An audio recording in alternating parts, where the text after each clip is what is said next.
Waziri wa mambo ya nje wa Irani ameendelea na ziara yake ya kidiplomasia na siku ya Jumatatu amewasili nchini Urusi mara baada ya kutembelea Pakistan na Oman, huku mazungumzo kati ya Irani na Marekani yakikwama.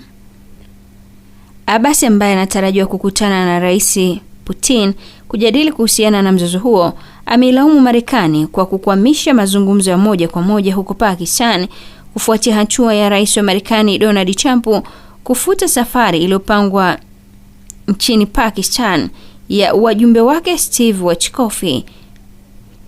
Duru kadhaa zimeeleza kuwa Irani imewasilisha pendekezo jipya kwa Marekani na kutaja ya kuwa tayari kuachana na udhibiti wake kwenye mlango bahari Hormuz ikiwa Marekani itatoa vizuizi vyake kwenye bahari za Irani, lakini haiko tayari kujadili mpango wake wa nyuklia.